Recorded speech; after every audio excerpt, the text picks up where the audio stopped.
Ini medan perang, karena iblis beserta koloni-koloninya berkuasa atas bumi ini. Jadi jikalau hari ini engkau mampu mengambil senjata dan pedangmu, engkau mampu merobek, menginjak-injak si jahat.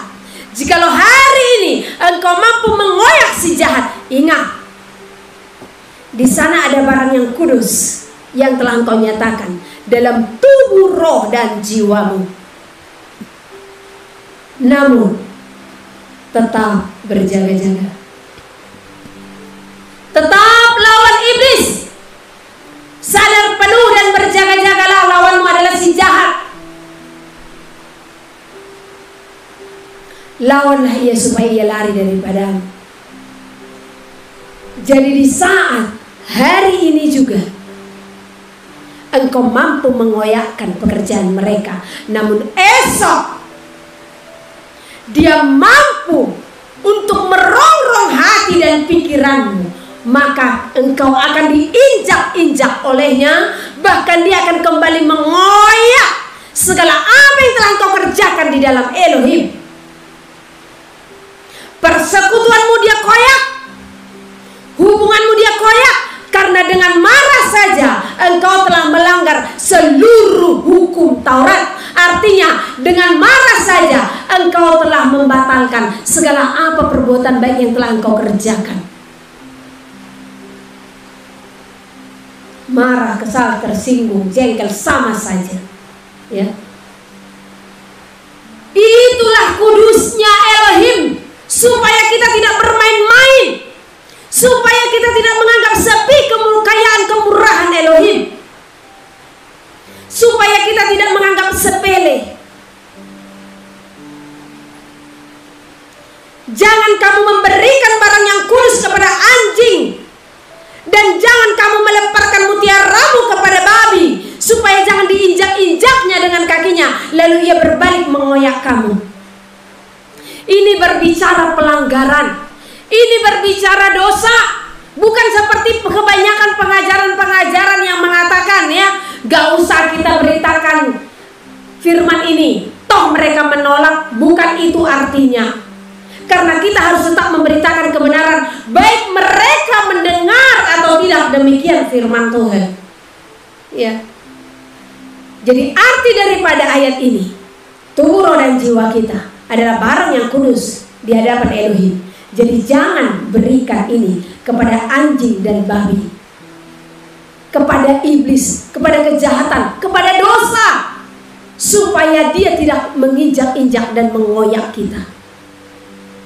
Karena di saat satu kesalahan bersemayam di dalam tubuh kita, maka langsung mencemari seluruh tubuh kita, mencemari seluruh hidup kita.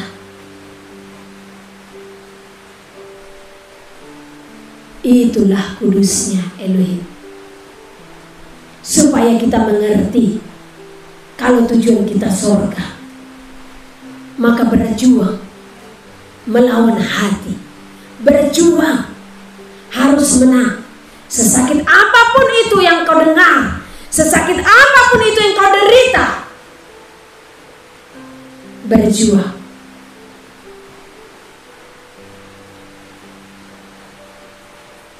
Karena kita bukanlah anak-anak gampang.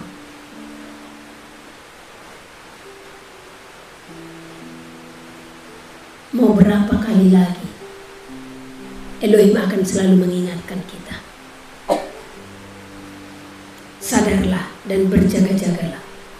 Jadi ingat, sekali lagi, jangan kita memberikan barang yang kudus kepada dosa, kepada kesalahan, supaya kesalahan itu tidak menginjak-injak kita. Yang ada, iblis itu angkat bendera. Finally, katanya, akhirnya.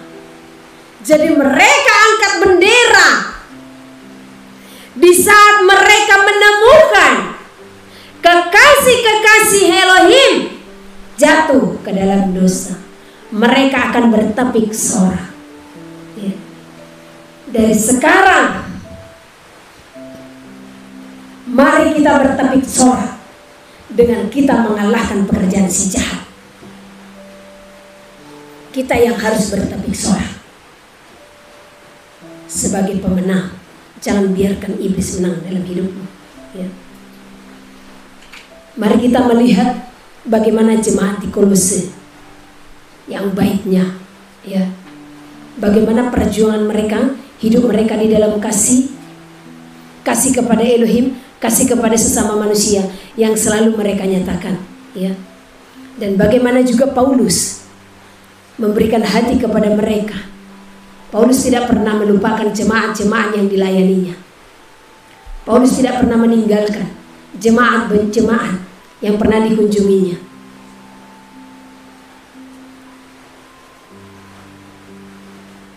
Jadi di dalam setiap wilayah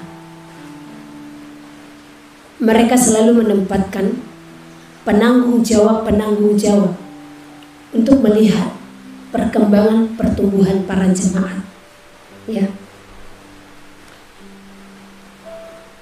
Dan setiap waktu mereka akan mendengar bagaimana iman, pertumbuhan iman daripada jemaat-jemaat yang mereka layani. Jadi marilah pertumbuhan iman kita semakin teguh di dalam Elohim, ya. Kita baca dari ayat 9. Sebab itu sejak waktu kami mendengarnya. Siapa ini? Ya. Paulus, ya. Kami tidak berhenti-henti berdoa untuk kamu.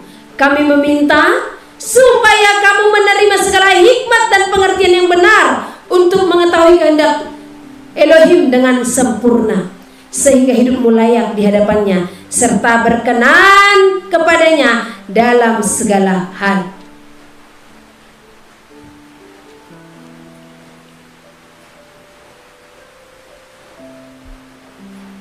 Saya ulang, ya. Dari ayat 6 ini. Jangan sampai ke 9 dulu, ya. Jadi tadi karena pengharapan yang disediakan tentang sorga, ya, mereka tetap berdiri teguh. Mereka tetap berjuang hidup di dalam kasih, ya.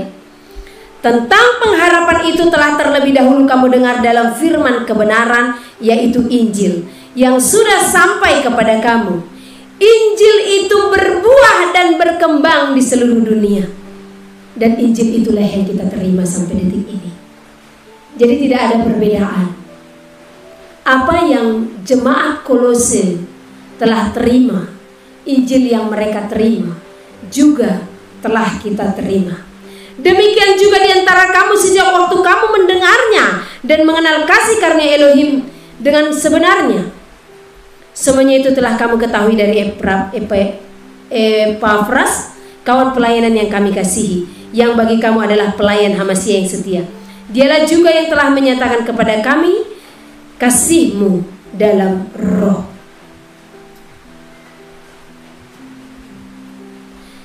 Sebab itu sejak waktu kami mendengarnya, kami tiada berhenti-henti berdoa untuk kamu. Kami meminta supaya kamu menerima segala hikmat dan pengertian yang benar untuk mengetahui kehendak Elohim dengan sempurna, sehingga hidupmu layak di hadapannya serta berkenan kepadanya dalam segala hal. Setiap hamba Elohim yang benar-benar diurapi akan selalu berdoa dan memohon kepada Elohim untuk keselamatan jiwa-jiwa, untuk keselamatan orang-orang yang dilayaninya. Bagaimana setiap jemaat agar berkenan di hadapan Elohim dalam segala hal. Dan kamu memberi buah dalam segala pekerjaan yang baik dan bertumbuh dalam pengetahuan yang benar tentang Elohim. Jadi di sini kita yang sudah bertumbuh, janganlah dulu bertumbuh, ya. Hari ini janganlah dulu saya sampaikan kata bertumbuh, berjuang dulu, ya.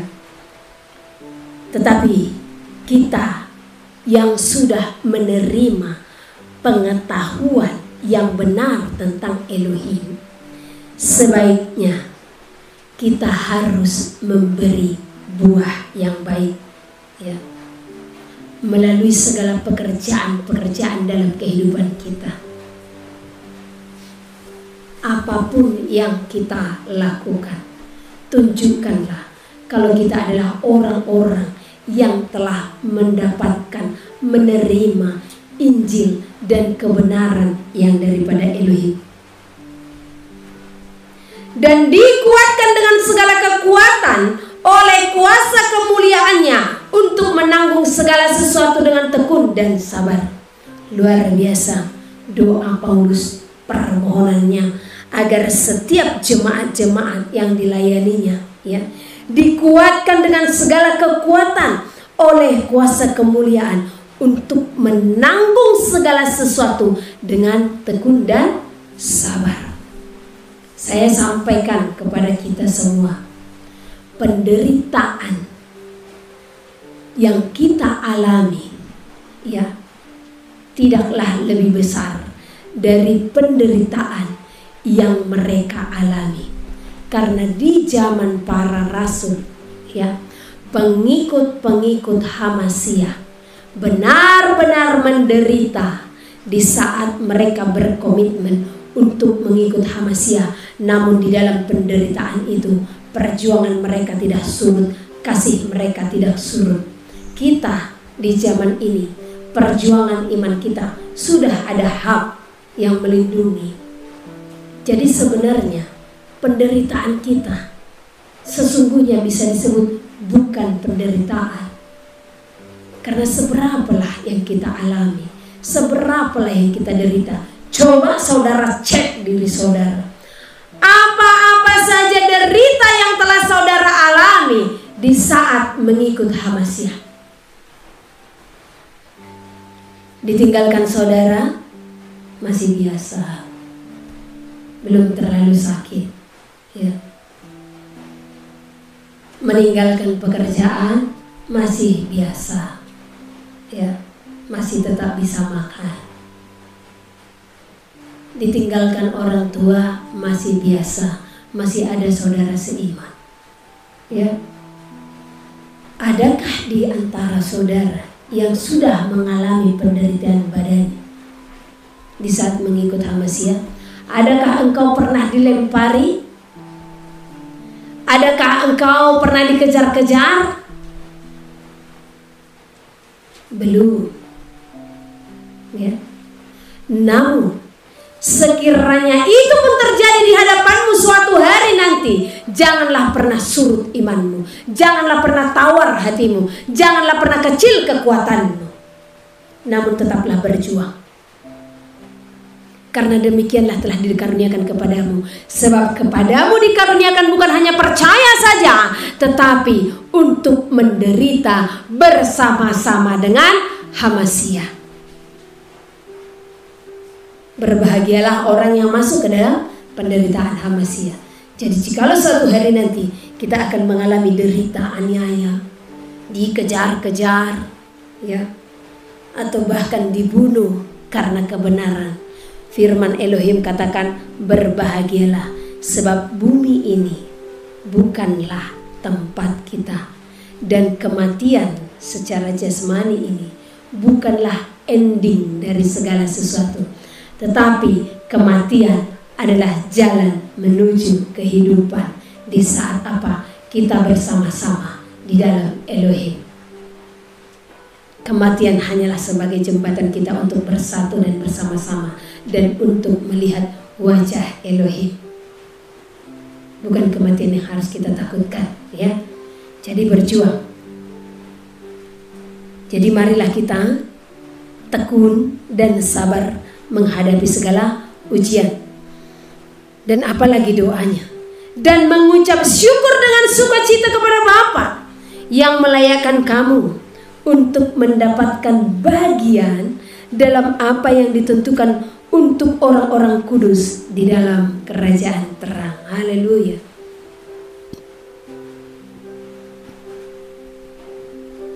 Jadi marilah kita mengucap syukur. Karena kita dilayakkan untuk mendapat bagian dalam kerajaan terang. Dan kerajaan terang ini ditentukan kepada orang-orang kudus. Kuduslah sebab Elohim adalah kudus, dan hanya orang yang kuduslah yang akan melihat Elohim. Ia telah melepaskan kita dari kuasa kegelapan dan memindahkan kita ke dalam kerajaan anaknya yang kekasih. Di dalam Dia kita memiliki penebusan kita, yaitu pengampunan dosa. Inilah pengucapan syukur kita terbesar di hadapan Elohim, yaitu pengampunan dosa.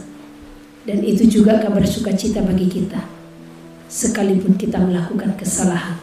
Sesungguhnya Tuhan Elohim masih menyatakan pengampunan. Hanya berjuanglah, sebab di dalam pengampunan, di sana ada perjuangan yang harus kita kerjakan, yaitu keselamatan. Di dalam mengerjakan keselamatan, jangan pernah surut, tetapi tekunlah dan bersabar, supaya kita menjadi tahan uji, supaya kita menjadi pemenang.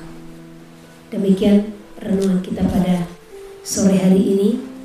Dan di sini juga saya akan menyampaikan, ini sebenarnya kurang waktu bagi kita bersama untuk mendengarkan semua ini, karena ini pun saya catat dari rekaman ya beberapa hari lalu di saat berdoa dan belum selesai.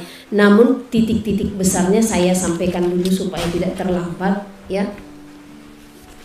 Ini tanggal, lupalah, beberapa hari lalu ini ceritanya ya.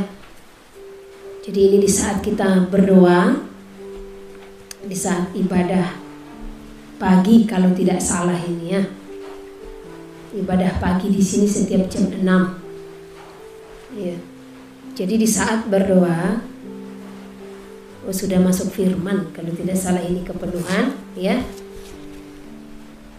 Jadi Elohim memberikan satu penglihatan besar.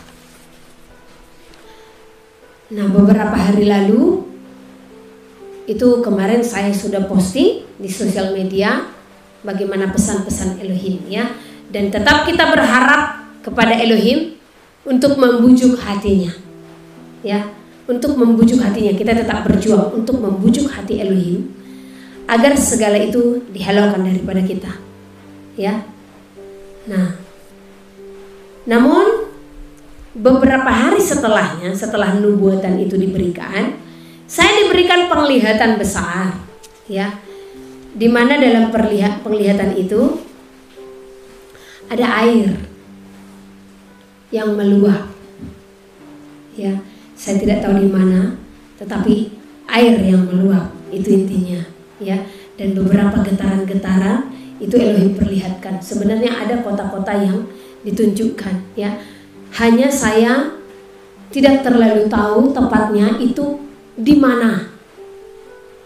Nah, namun ada penglihatan terakhir yang Elohim tunjukkan itu, air itu jelas saya kenal tempat itu ya.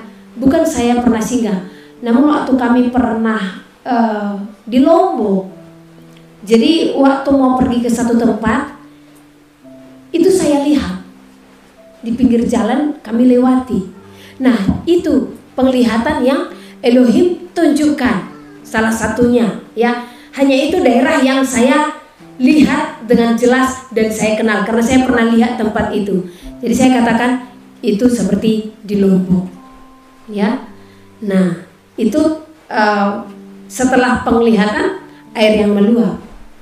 Ingat, penglihatan itu diberikan bukan hanya satu wilayah, namun ada satu wilayah yang benar-benar saya kenal, yaitu Lombok ya.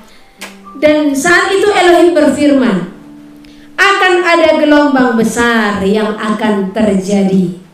Nah, di sini saya meminta saudara-saudara terkasih di dalam nama Elohim untuk tetap berdoa dan berjaga-jaga agar setiap wilayah-wilayah yang disebutkan nanti, yang saya sebutkan nanti ya, berdoa supaya itu diluputkan, ya.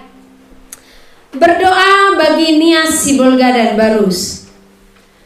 Berdoa juga bagi Tarutung. Inilah dulu yang dekat, ya. Dan terlebih berulang kali Elohim juga sampaikan berdoa untuk Banten dan Lampung. Berdoa juga untuk Lubuk Linggau. Saya tidak tahu di daerah mana, tetapi kemarin kami search di Palembang, ya. Berdoa juga untuk Lombok dan Bali. Berdoa juga untuk Sulawesi Utara dan Sulawesi Tenggara. Dan kemudian berdoa untuk Bogor dan Jawa Barat. Sebenarnya Bogor bagian dari Jawa Barat, ya. Saya minta konfirmasi juga, ya, tentang Bogor. Dan Elohim juga menunjukkan gunung-gunung berapi yang sedang aktif, ya. Nah, jadi gunung-gunung berapi ini ditunjukkan dia seperti kita memasak air, ya, sudah mulai mendidih, ya. Nah, artinya akan ada gunung-gunung berapi yang akan meletus, hanya kita tidak tahu kapan. Jadi ingat, semua nubuatan ini waktunya hanya Elohim yang tahu. Kalau itu terjadi, satu contoh, 1 bulan yang akan datang, atau bulan ini, atau tahun depan, atau 10 tahun yang akan datang, tidak ada yang tahu, ya. Hanya Elohim yang tahu. Jadi jangan kita menentukan hari, bulan, tahun tentang hal-hal yang demikian, ya. Saya tidak tahu, kepada beberapa orang Elohim berikan, kalau kepada saya sendiri tidak, ya. Jadi Elohim menunjukkan gunung-gunung berapi yang sedang aktif. Salah satunya, ya, Gunung Salak, Gunung Krakatau dan anak Krakatau, ya. Ini supaya tetap didoakan. Bahkan Elohim memperlihatkan tentang Krakatau dan anak Krakatau. Kalau ini benar-benar meletus, Jawa harus berdoa, ya. Pulau Jawa harus berdoa. Jadi tetap berjaga-jaga. Elohim berfirman, gunung-gunung akan meletus, gempa bumi akan terjadi, tanah longsor di mana-mana, air akan meluap, jalan-jalanmu akan terbelah. Segala sesuatu akan terjadi akan seluruh bumi ini. Akan ada badai di mana-mana. Badai topan akan terjadi di beberapa wilayah di penjuru bumi. Hal-hal yang telah Elohim sampaikan bukanlah hal yang harus kita abaikan dan sepelekan. Namun semuanya itu nubuatan yang Elohim telah sampaikan. Sebenarnya ini bukan nubuatan yang baru. Di zaman para nabi ini telah disampaikan. Hanya di akhir zaman ini semua diungkapkan kembali untuk mengingatkan kita kembali, menyadarkan kita kembali, supaya kita tidak tertidur, supaya kita tidak terlelap jikalau harinya sudah akan tiba, supaya setiap anak-anak Elohim tetap berjaga-jaga dan melihat segala tanda, ya. Bagaimana Elohim berfirman, tanda kedatangannya, maka akan terjadi deru perang, gempa bumi. Maka ini semua harus kita lihat, ya. Ini semua harus kita lihat, supaya kita melihat dan mengetahui ini zaman seperti apa, supaya kita tidak bermain-main lagi, ya. Supaya kita tidak berleha-leha lagi dengan waktu, supaya kita memfokuskan diri untuk benar-benar berpaut dan berpadanan kepada Elohim, supaya di hari kedatangannya kita didapati setia, tidak bercacat dan tidak bernoda. Dan sekiranya pun ini menimpa kita, karena tidak ada yang tahu, ya. Banyak orang mengatakan, ya, kita kan anak-anak Elohim, jangan takut, jangan gentar, kita tidak akan tertimpa. Bagaimana kita memiliki iman yang demikian sementara kita pun tidak memberikan hidup kita sepenuhnya kepada Elohim? Saya saja di tempat ini, saya selalu katakan kepada Elohim, Bapa, bagaimanapun keadaan hidup kami hanya berserah. Jadi kalaupun terjadi sesuatu yang menimpa, yang penting di saat itu ada kita setia. Jadi kalaupun kita mati karena badai, kalaupun kita mati karena tanah longsor, kalaupun kita mati karena gempa, ya, kalaupun kita mati karena tsunami, kematian itu hanya jembatan menuju Bapa. Karena orang benar pun bisa tertimpa pedang. Ya. Jadi hal-hal ini akan banyak terjadi dan akan semakin terjadi. Kesusahan-kesusahan pun akan semakin nyata menjelang hari kedatangan Elohim. Siksa dan aniaya pun akan terjadi. Jadi pembohongan, jikalau dikatakan, ya, tunggu terangkat dulu baru terjadi aniaya. Ini namanya pembohongan, penipuan besar-besaran yang menyesatkan umat Tuhan, sehingga jadinya umat Tuhan itu berleha-leha. Karena banyak umat Tuhan kalau kita beritakan ini, ya kan tunggu Tuhan datang dulu, tunggu terangkat dulu baru terjadi segala sesuatu. Jangan sesat. Baca firman di Matius 24, Lukas pasal yang ke-21, Markus ke-13, semua itu sudah dituliskan. Ya. Setelah siksaan berat dan aniaya berat, mungkin saya akan baca dulu Matius pasal ke-24, ya, satu ayat saja.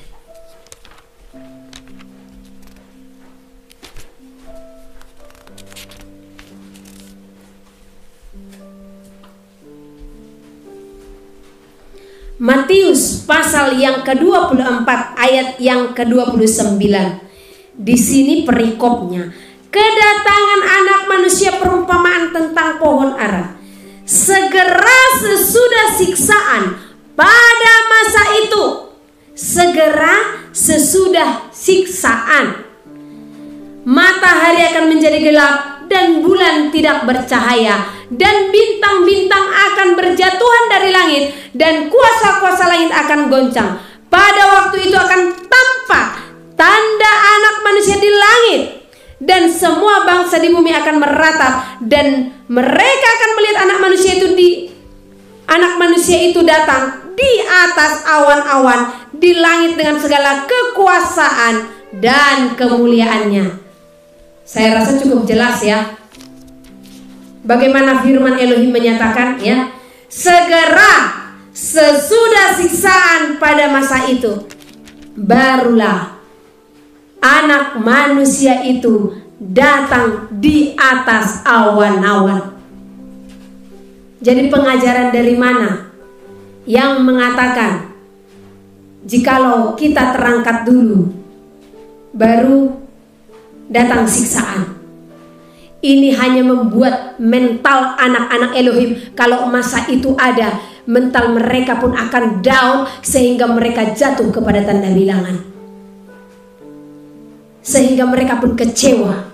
Jadi saya sampaikan kepada saudara-saudara terkasih di dalam nama Hamasiah, kedatangan anak manusia itu setelah siksaan berat, bukan sebelum, supaya setiap anak-anak manusia, supaya setiap umat Elohim bersiap-siap dan berjaga-jaga. Persiapkan mentalmu menghadapi hari itu, di saat aniaya terjadi, di saat siksaan terjadi, supaya engkau tidak kecewa, namun engkau tetap mempertahankan imanmu. Jadi keluar dari pengajaran-pengajaran yang tidak benar, keluar dari segala pengajaran-pengajaran yang tidak sesuai dengan kitab yang tertulis. Karena sudah banyak penyimpangan-penyimpangan daripada kitab suci. Maka oleh karena itu, dari hari ini jadikanlah Elohim sebagai gembala bagimu, sebagai guru bagimu, untuk mendidik dan mengajarmu akan segala kebenaran melalui hubungan dan persekutuanmu yang selalu teguh di dalam Elohim, yang berpaut dan berpadanan dengan Elohim. Dengan pembacaanmu akan kitab suci, maka pengetahuanmu akan semakin bertambah, maka imanmu akan semakin bertumbuh. Karena di saat kita berpaut dan berpadanan dengan Elohim, maka penafsiran-penafsiran yang daripada Roh Kudus akan dibukakannya. Dialah yang akan menyingkapkan hal-hal yang rahasia akan kerajaannya bagi kita. Saya telah mengalami hal yang sama. Pemberitaan-pemberitaan yang saya sampaikan kepada saudara, seluruhnya itu berasal daripada Roh Kudus, bukan berasal daripada dunia ini. Dan apa yang berasal daripada Roh Kudus sering sekali bertentangan dengan pengajaran-pengajaran dunia. Ya. Banyak sekali pendeta-pendeta yang mengatakan kepada orang-orang yang bahkan ikut di dalam pelayanan ini, ya, dia dari gereja mana? Dia sekolah teologi mana? Dia utusan dari mana? Hati-hati, sesat itu. Apalagi kalau sudah berbicara binatang haram. Oh, kebanyakan pendeta-pendeta mengatakan, ya, Henis itu orang itu sesat. Padahal hanya karena perkara binatang haram, sementara binatang haram pun jelas tertulis. Rasul Paulus mengatakan, ya, segala Injil, segala pemberitaan, ya, yang tidak sama dengan apa yang diberitakannya, sekalipun itu malaikat yang memberitakan kepadamu, kata Paulus, maka terkutuklah ia. Terkutuklah ia yang memberitakan di luar daripada apa yang aku sampaikan kepadamu, kata Rasul Paulus, sekalipun malaikat yang menyampaikannya. Pernah seorang hamba Tuhan mengatakan kepada saya, yang katanya hamba Tuhan, saya tidak katakan hamba Tuhan, karena kalau seorang hamba benar-benar dia hatinya berpaut dan berpadanan kepada Elohim, dia datang, terkutuklah engkau, katanya, karena penyampaian yang ibu sampaikan di luar daripada apa yang Rasul Paulus sampaikan, itu hanya perkara sabat dan binatang haram. Saya sampaikan, oke, Pak, firman Elohim iya dan amin. Hanya perkaranya siapa yang terkutuk di sini, siapa yang di luar pengajaran Paulus. Yang saya mau tanya, apakah Paulus memakan binatang haram? Jangankan Paulus, para rasul, saya bilang, adakah para rasul memakan binatang haram? Dia tidak bisa jawab. Kedua, hari apakah para rasul atau yang tertulis atau tercatat di kitab suci peribadatan yang benar? Bukankah hari Sabat? Sementara Bapak hari Minggu, saya bilang. Rasul Paulus Sabat, saya Sabat. Rasul Paulus tidak makan binatang haram, saya juga tidak makan binatang haram. Jadi yang terkutuk itu siapa? Bapak apa saya? Kalau kita sudah benar di dalam Elohim, maka kita tidak akan takut dan gentar. Sebab apa yang kita perkatakan akan menjadi kesaksian bagi mereka. Tidak ada alasan sebenarnya. Kan Tuhan Yesus sudah bangkit. Dia bangkit di hari ketiga. Jadi itu hari kemenangan. Elohim sebelum kebangkitannya tidak menuliskan di dalam kitab suci, nanti setelah aku bangkit nanti hari ketiga, maka itulah yang kamu buat hari peribadatanmu. Adakah Elohim mencatat demikian? Yang ada hukum tetaplah hukum, yang tidak bisa diganggu gugat. Karena firman Elohim mengatakan, mencatat, ya, Matius 5 ayat 17, kalau ia datang bukan untuk meniadakan tetapi menggenapi. Di dalam Keluaran, ingat dan kuduskanlah hari Sabat, bukan hari Minggu. Jadi ingatlah kekudusan firman itu.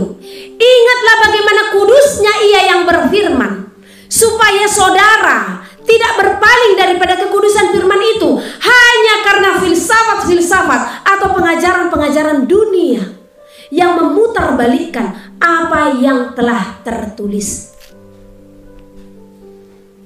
Apa sulitnya bagimu untuk melakukan itu? Ingat dan kuduskan hari Sabat. Kalau saudara mau bersekutu pergi hari Minggu, silahkan. Dan banyak orang mengatakan, ya, para rasul dan jemaat mula-mula mereka berkumpul di hari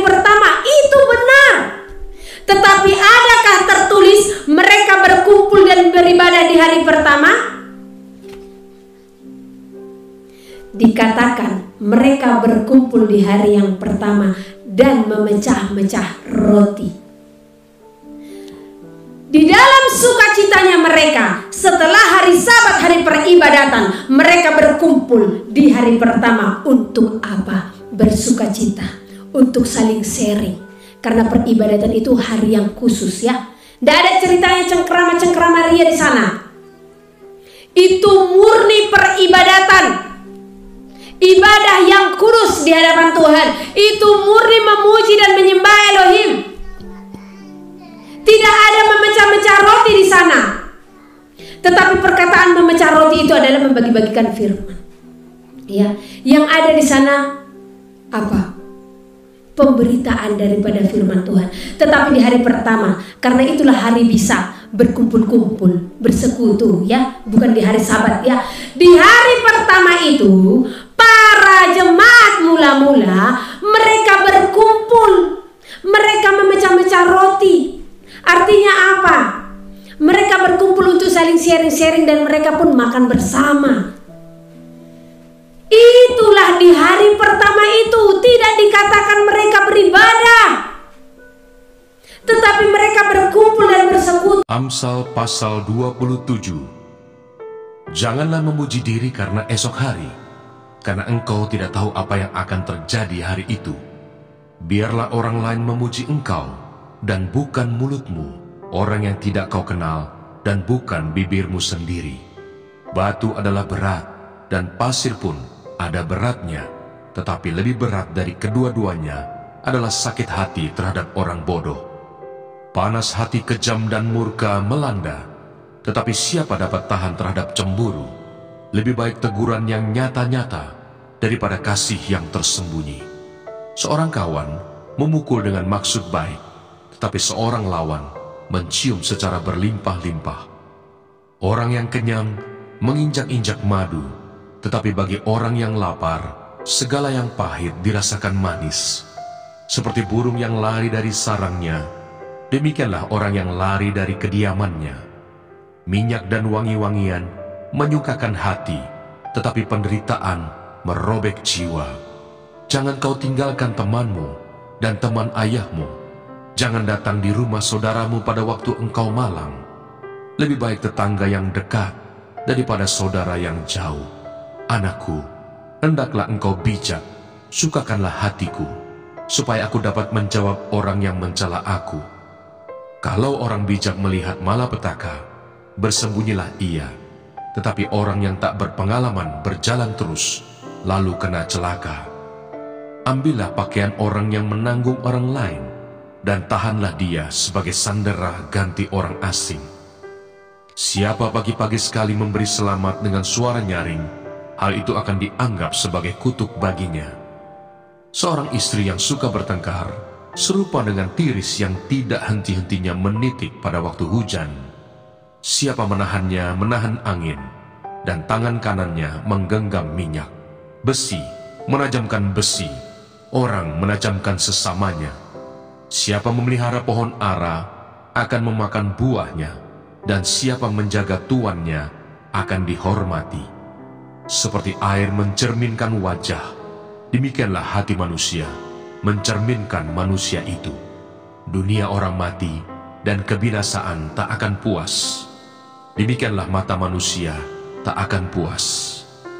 Kui untuk melebur perak dan perapian untuk melebur emas, dan orang dinilai menurut pujian yang diberikan kepadanya. Sekalipun engkau menumbuk orang bodoh dalam lesung, dengan alu bersama-sama gandum, kebodohannya tidak akan lenyap daripadanya. Kenalah baik-baik keadaan kambing dombamu, perhatikanlah kawanan hewanmu. Karena harta benda tidaklah abadi, apakah mahkota tetap turun-temurun? Kalau rumput menghilang dan tunas muda nampak, dan rumput gunung dikumpulkan, maka engkau mempunyai domba-domba muda untuk pakaianmu dan kambing-kambing jantan untuk pembeli ladang. Pula cukup susu kambing untuk makananmu dan makanan keluargamu, dan untuk penghidupan pelayan-pelayanmu perempuan. Amsal pasal 28. Orang fasik lari walaupun tidak ada yang mengejarnya, tetapi orang benar merasa aman seperti singa muda.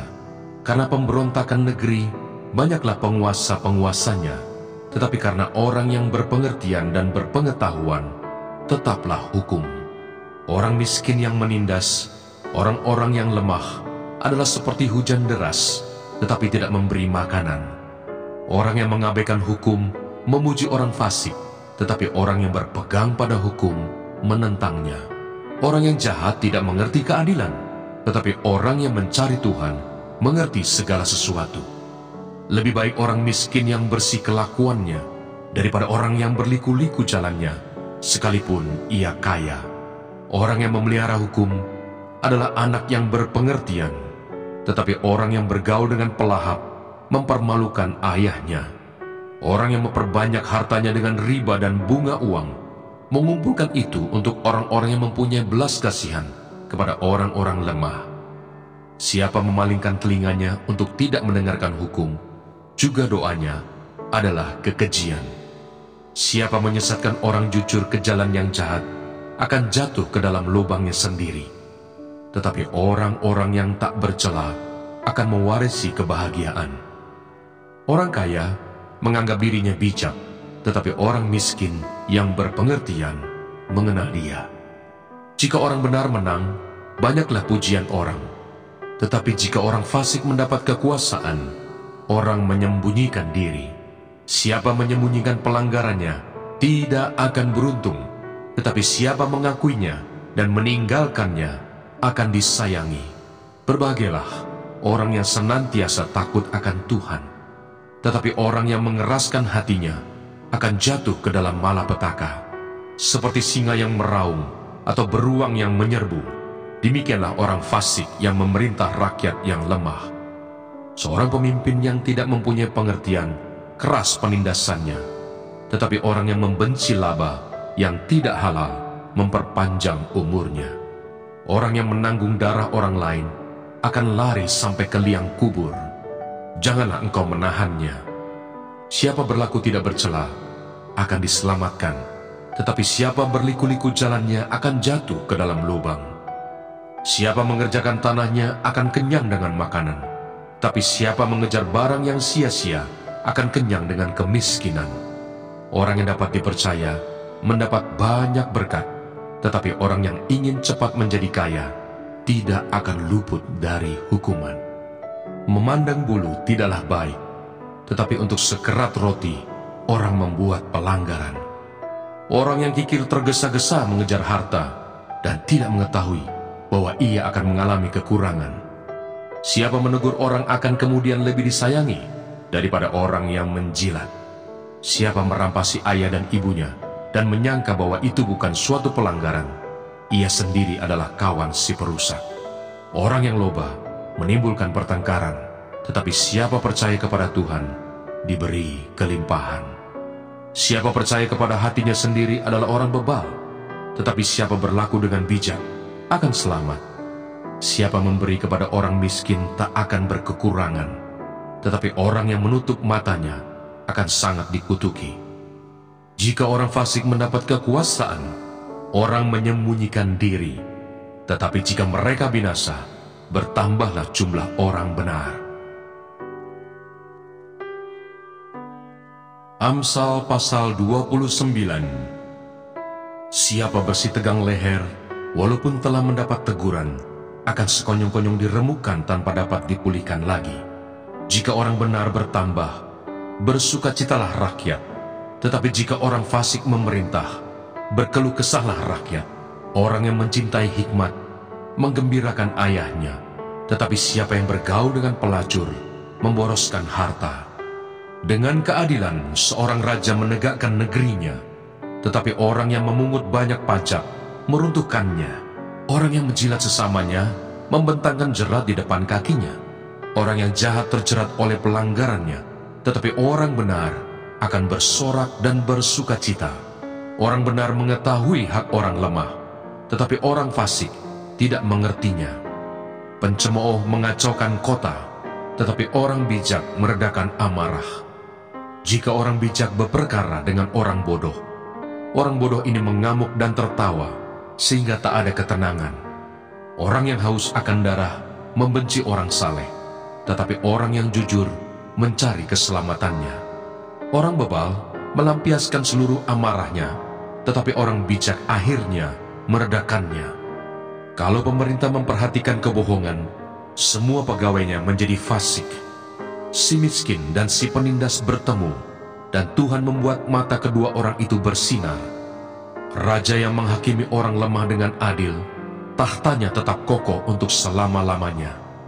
Tongkat dan teguran mendatangkan hikmat, tetapi anak yang dibiarkan mempermalukan ibunya.